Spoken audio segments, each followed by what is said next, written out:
Carver Willis has stepped up in a big way and is playing through the pain.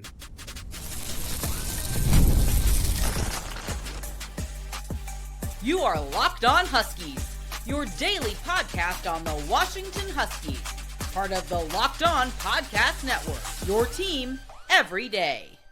Welcome back into another edition of the Locked On Huskies podcast. I'm Tomashoff. That's Lars Hanson. He writes with me over at Huskies Wire. Thank you for making this your first watch or first listen of the day, as we are part of the Locked On Podcast Network, your team every day. And today's episode is brought to you by FanDuel. Right now, new customers can bet just $5. And if your bet wins, you'll get $300 in bonus bets to use across the app. Download the app today.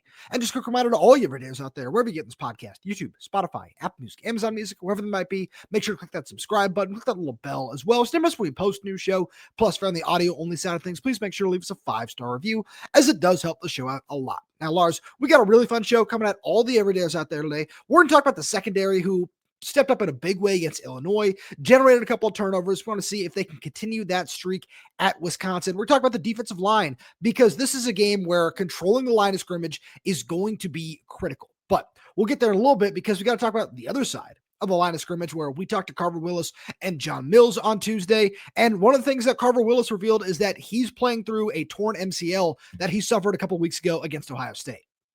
Yeah, and if you remember, I remember taking a video of Carver walking off the field because it was kind of substantial to me that he was walking. And I was like, cool, maybe it's just, a bruise, maybe a sprain. You kind of think, offensive lineman, big guy hobbling through it, but, wasn't on crutches, wasn't anything like that.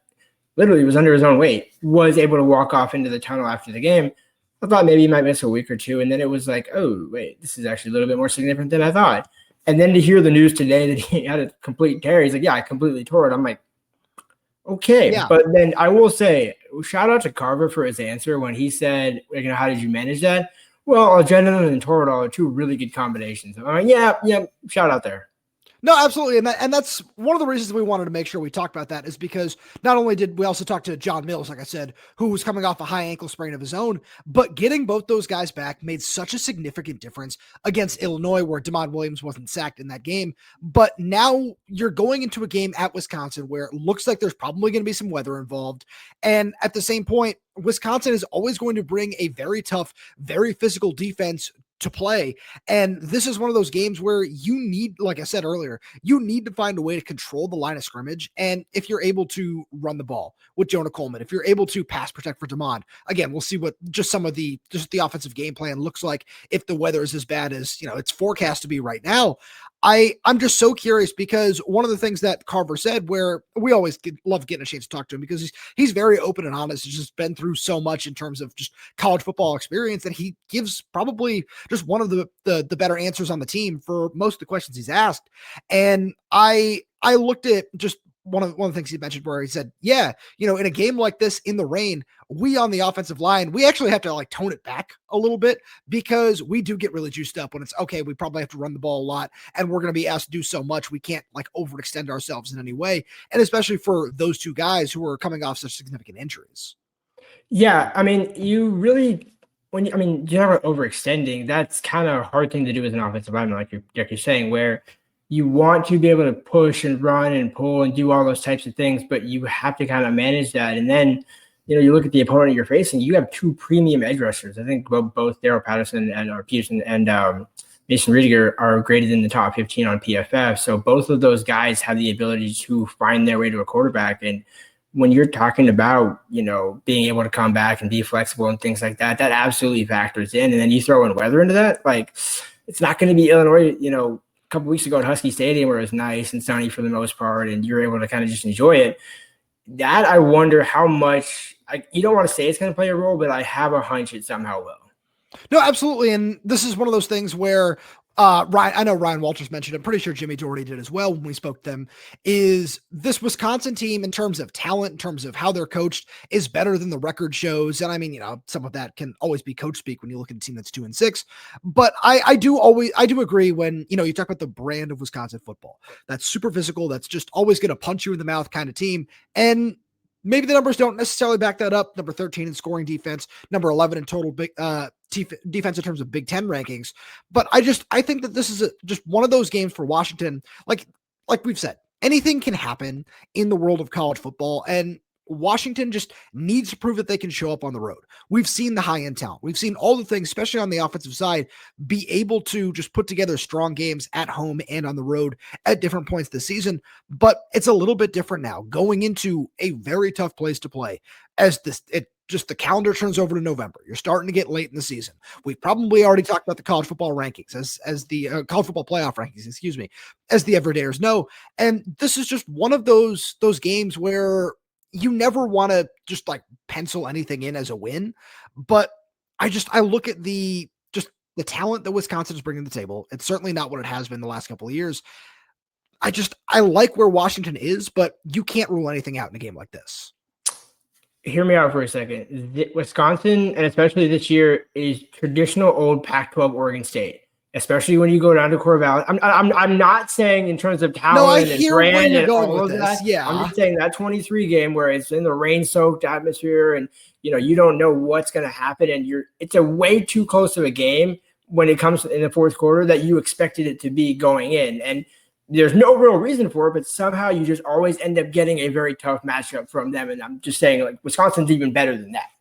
No, and that's where I see where you're going with it. I think that I thought you were going to say more like 2013, 2014 Oregon State, where it's like they're going to put up a fight. It's either going to be really hot or really cold, which is like I feel like we've seen that a lot from them this year. Where early on in that game against Alabama a while back, it was this looks like it might be competitive, and then nope. Definitely not. And then, like we mentioned yesterday, Ohio State, Iowa, not being able to score in either one of those games. The fact that they're averaging 5.4 points per game in conference play, like there's a lot to just look at this Wisconsin team and say, there are numbers and there are all these different things that could make this game a very easy win for Washington. Like you mentioned, thanks to our good friends at FanDuel, the line is 11.5 right now. I don't necessarily want to lean into something like that at this moment because I think the weather will play a factor. And it's all going to start on the offensive line. And if you can control the line of scrimmage, which I think this offensive line, I was going to say fully healthy, but we know what these guys are dealing with what this group is capable of doing when all 5 starters are out there. Let's put it that way.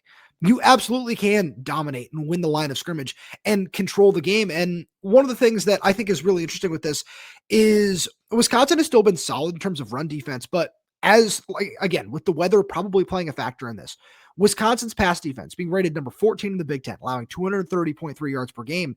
How much is Jedd Fisch going to want to lean into that if it does start to snow? If the rain does get really bad at any point in the game, these are just things that you can't necessarily count on until the game starts.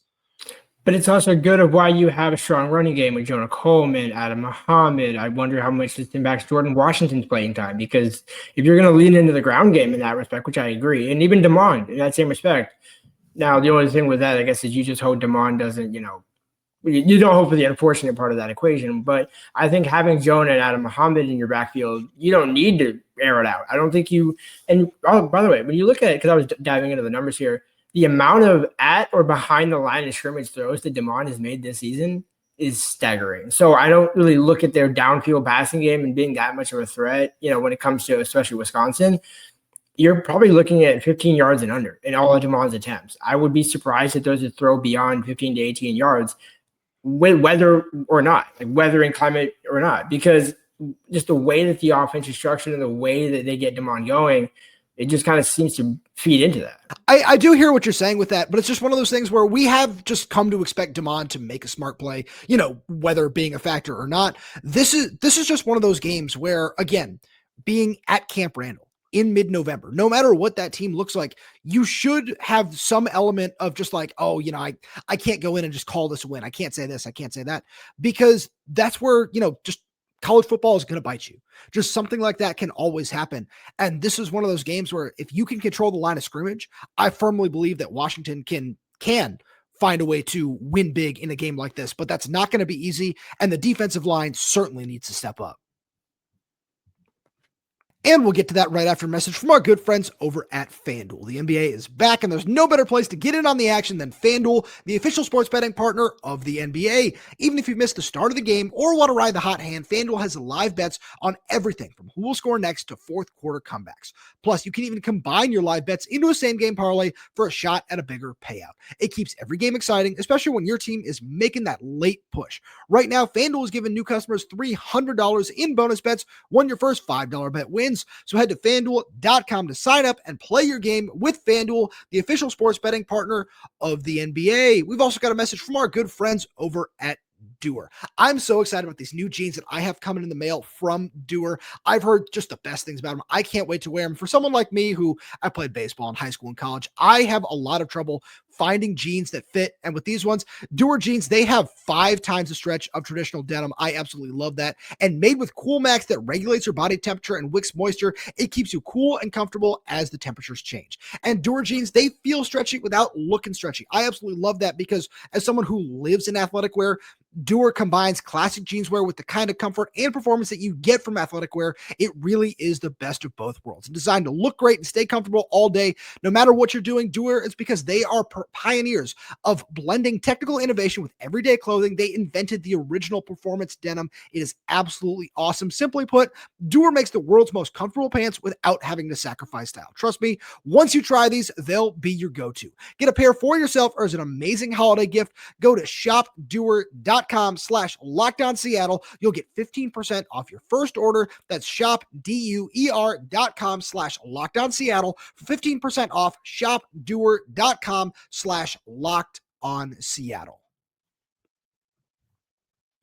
Lars, as we switch sides of the ball here, this is something where I'm really interested to, and I want to talk about this a little bit more later on as well, but as Billy Edwards, Wisconsin's quarterback, deals with an injury, it seems like his status is up in the air for this game. And I asked Ryan Walters about how tough it might be to game plan around multiple quarterbacks, especially maybe somebody who doesn't have a ton of game experience under his belt and a ton of film out there, which, can throw things off in terms of a game plan where it comes to style of play. Is this guy more of a pocket passer, more of a dual threat kind of player? It looks like they might be deciding between 3 guys right now. So I think that's really interesting. But one thing that can negate that is strong play from the defensive line.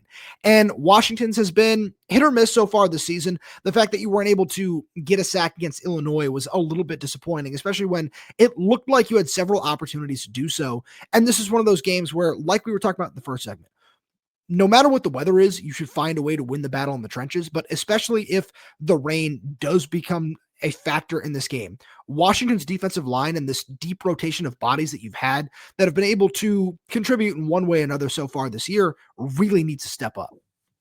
So I agree with the assessment, but I want to pose a question to you before I get to some points you made.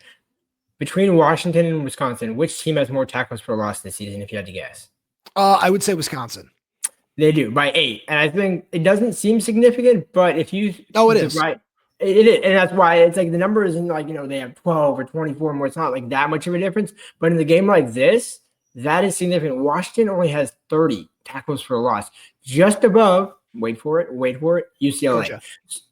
Oh, I was thinking nationally. That was something that Christian Capel pointed out a few weeks ago. That was a very interesting stat. That is a bizarre stat in its own right. But the fact that Washington is just hovering above UCLA in terms of tackles for loss means it's not even just sacks at this point. You're not winning as much as you should at the line of scrimmage. And, the PFF numbers show that where both Wisconsin edge rushers are way above Zach Durfee and Jacob Lane in that respect in terms of win rate and pressures and things like that. But you have to – I would imagine Ryan Walters has got to find a way to unlock that at some point or another, because it's not for a lack of talent that Jacob Lane is not getting pressure. It's not for a lack of talent with Jacob Lane or Ontario Thompson. You go down the list of guys that we've talked about for the last 4 or 5 months along this defensive line. But for whatever reason, it hasn't been able to hit home. And when it does, it seems like it's very timely. But it almost comes in bunches, and it seems to come in those games that they already have control of. And you're talking about reserve guys getting reps, which is, by the way, very important. But in a game like this, that's not going to matter as much because you're not going to see those guys. So one important note on that front, I'm not going to count on the status of Isaiah Ward this week, who I saw him after the Illinois game. He was wearing a knee brace or just a big leg brace. Looked like it was more wrapped around his knee. after the Illinois game, and Jedd Fisch called him week to week with a lower body injury. So we'll kind of see what that looks like, but that just kind of adds to the problem of you haven't been able to get a whole ton of pressure off the edge, especially when Zach Durfee was sidelined. So I just look at that group in particular because Wisconsin is number 12 in the Big Ten with 17 sacks allowed so far this season, just above Washington, who has 18. And a lot of that came with Carver Willis out of, just to tie the two segments here together.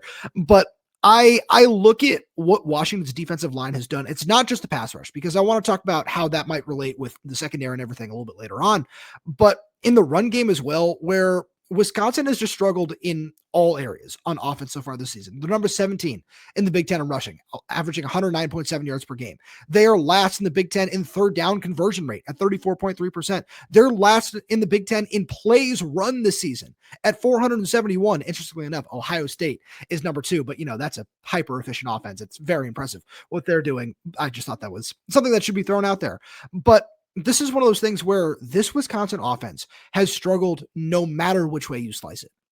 And in a game like this, again, as you and I were talking about throughout the course of this week, last week as well, you have an opportunity to get into positive game scripts in each of the next 3 weeks because of how not only the offenses have struggled of the teams that you're facing, but the defenses have struggled as well. And for, it's like we talked about last week in terms of looking to the future and defensive line recruiting and different things like that. You need to find a way to have a defensive line that can impact a game, because all of a sudden, no matter who's back there, if it is Billy Edwards, let's just operate under that assumption for right now. You don't want to give anybody time to sit back there and throw, but especially for a poor offense, if you give them time to find a rhythm in any kind of conditions, any kind of situations, that is going to come back to bite you at some point. And like I was saying, last in third down conversion rate in the Big Ten. And we know Washington at certain points this season has really struggled to get off the field on third down. So if you let this offense find a rhythm, it's certainly not going to look great, not going to inspire any confidence, but it's also just not going to just do what you're hoping for as you continue to try to push for the college football playoff, try to get to this Oregon game going in there 9-2, because you can only take it 1 week at a time. And this is one of those games where we've talked about get right and confidence. You can build a lot of confidence in your defensive line in a game like this because you can just dominate up front. And like I was saying with Wisconsin's defensive line, they're going to bring a strong physical attack. So no matter, what the numbers might say, you can build so much in a game like this. You absolutely can, but that was such perfect phrasing for me to say at this point. UCLA, Washington, and Wisconsin share one stat in common. They have each allowed 39 tackles for loss. So Washington and Wisconsin have both allowed the same number of tackles for loss, which is very intriguing to me because I wouldn't think of Washington and Wisconsin being on that level. UCLA is just kind of the outlier in everything this year because of what the pseudo head coach Jerry Newhouse was doing down there. But with that being said, you look at that. The reason why I want to bring that stat up is I feel like tackles for loss imply you're at the point of attack, you're already there, and you're making plays. You're pushing teams off script. You're pushing teams off schedule.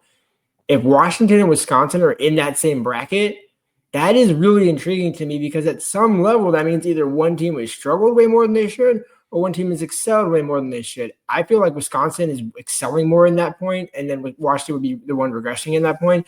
But they're not I'm not saying they're regressing. I'm just saying in terms of being able to be matched in the exact same number.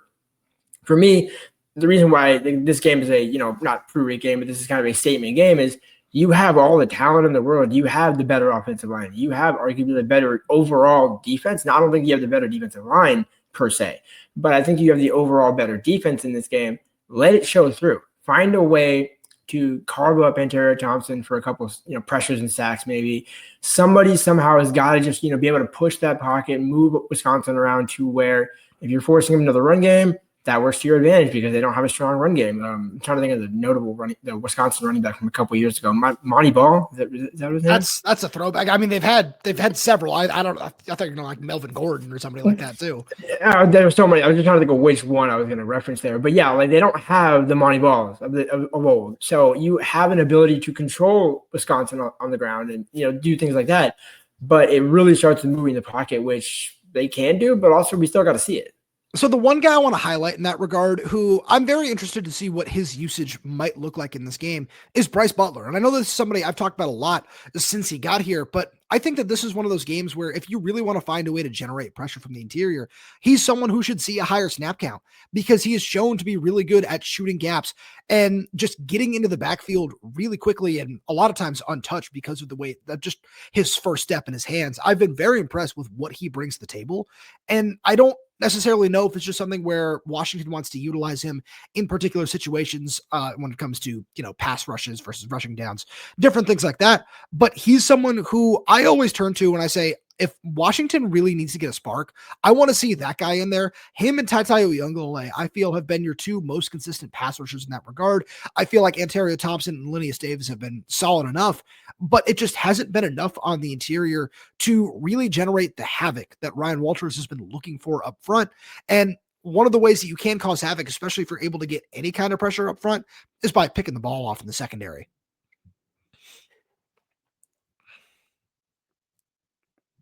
So, Lars, as we look at the secondary, Washington did a tremendous job against Luke Altmaier. You held him to under 200 yards. You got him to throw multiple interceptions for the first time this season.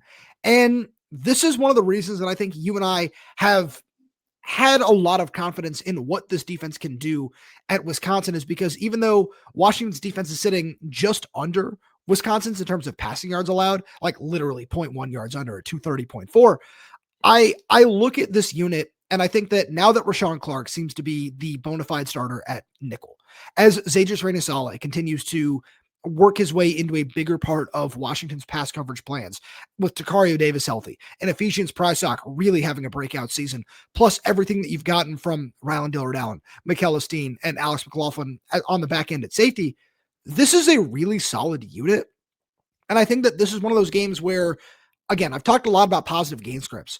If you can force Wisconsin into these obvious passing downs with some of the numbers I was throwing out there in the last segment, you are going to have an opportunity to create short fields and create turnovers and just all the nerves and all the things that can come along with playing in Camp Randall and what that atmosphere can be like. You can take a lot of the air out of that building very early on. Yeah, you can do it in a number of different ways. Like you mentioned, you have 6 of the top 8 graded players in the secondary between cornerback and safety between Washington and Wisconsin in this game.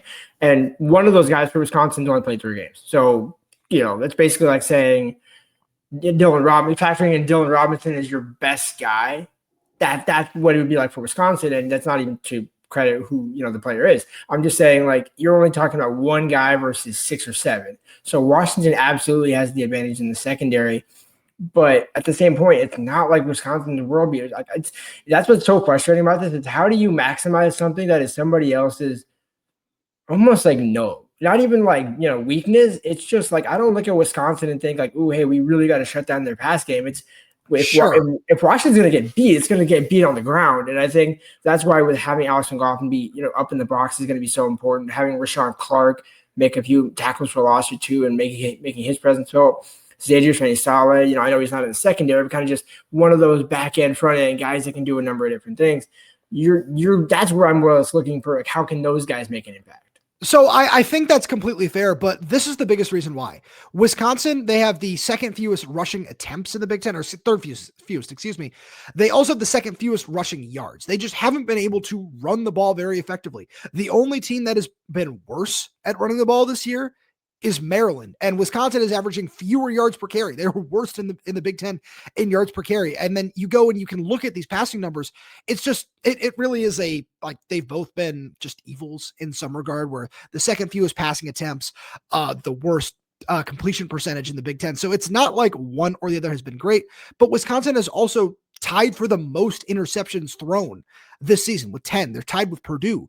So it's just, there are going to be opportunities to take the ball the way through the air, because if you are able to stop the run and if you aren't running the ball effectively, like I said, 3.2 yards per carry, like those opportunities are going to present themselves at some point in this game. And again, combined with the ability that Washington's offense has to score with 35.5 points per game, top 5 in the Big Ten, you are going to put yourself in a position to succeed if you can get ahead early and force Wisconsin right into your hands, which is something that I think Ryan Walters has been very good at. And especially as we've seen these games go on, right? I think the Rutgers game is a good example of that. I think the Illinois game is another one where as Washington was able to build some kind of lead, and like I said with the Rutgers game, when we talked about them a little bit closer, was Ethan Kaliak-Manis made some great throws in that game. I don't think we're going to have that conversation about Billy Edwards. And, part of that might be due to an injury, but it's just, that's what this Wisconsin offense has been all season long. And you need to find a way to take advantage. Another, just call back to the Rutgers game as well to tie everything together here is one of the things we talk about with Rutgers is they have a very bad offensive line. You need to find a way to get after the quarterback. You had 3 sacks in that game. Now, as you're starting to find a way to take the ball away and starting to give your offense a few extra possessions per game, this is one of those games where you have a great opportunity to do that. I think that's more the point. And I agree with that. The interesting thing of using the Rutgers game, and then you mentioned the Illinois game in that same breath, is there's 2 kind of slight opposites in that game where you had to come back against Rutgers and you had an 11-point lead early against Illinois, and then you had to kind of, see how that one went. But you still ended up winning both games by a significant margin. And I think to me, it's about weathering that first storm, because I don't disagree about, getting that early advantage and playing ahead with the lead, because anytime you do that, that's a good thing. But it's about really that second and third wave, that second, third, early start of the fourth quarter, where keep them down, keep them away. Don't allow that second momentum swing to potentially shift things back in Wisconsin's favor. And when you talk about Ephesians Prysock, that is a guy that I don't think is getting enough credit in that respect, where if you're going to take those shots down the field, forced incompletions, I think he's tied with, there's like a 5-way tie for third in the Big Ten, but he's right there at the top. And it kind of surprised me a little bit because I didn't necessarily think of him as one of those top guys. I thought of Tacario before him, but Ephesians is a guy where you're not going to target Tacario probably in that sense. You're going to target Ephesians because he's the most targeted player on defense so far this season. That to me, I think is an important factor. No matter where your Wisconsin might want to go to try and play catch up, you're locked down outside. So CFB Stats has him credited with 6 pass breakups this season, or passes defended, which does include interceptions in that number. But I agree with you in that regard. I think this is just one of those things, though, where I just look at the secondary as a whole, and we've seen them get better as the season goes on. And I feel like you do have to give a lot of credit to Ryan Walters in that respect, because getting Tacario Davis back is obviously a massive piece of this too. But we've seen this defense really tighten up as games go along, where you really did struggle against Michigan. But part of that was due to the fact that you threw 3 interceptions in that game. But I just look at how he was able to make adjustments against Rutgers, make adjustments against Maryland as well, and then Illinois too. You look at all of these games where Washington has been able to, even the Ohio State game, the just early on that game too, he was doing a really great job. And then of course, things started to fall apart. Ohio State does what they do and they pull away a little bit, but I feel like he just hasn't gotten enough credit this season for there have been some struggles. And it's very clear that I don't think the personnel is 100% in place yet, especially, when we have a conversation with the defensive line.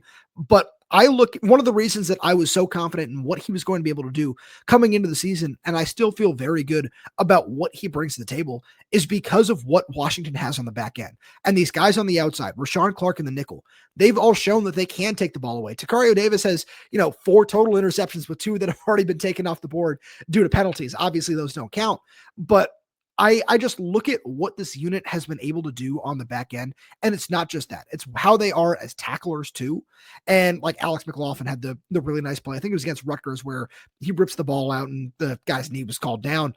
But this secondary has shown that they can make plays, and this is one of the things that all year long I feel very comfortable with, because we know Washington can score at a very high level.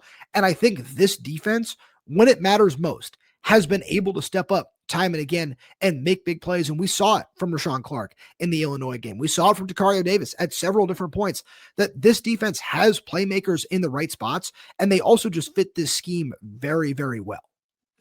And a guy that we haven't mentioned that also should be mentioned in that same light is Rylon Dillard-Allen. Another Absolutely, guy that in that third 3 safety look, I view him, and I know you like to kind of mention this, X factors. How does he, especially when you're talking about playing against the run, the hits that he's able to deliver? We got to talk to him today, and he's such a grounded kid that when he puts the helmet on, he turns into like somebody completely different. Just like the helmet, it's like, one of those old Marvel films where the helmet comes on, you become. I am stunned that you said that since his nickname is Batman. I'm a little disappointed. I can't lie.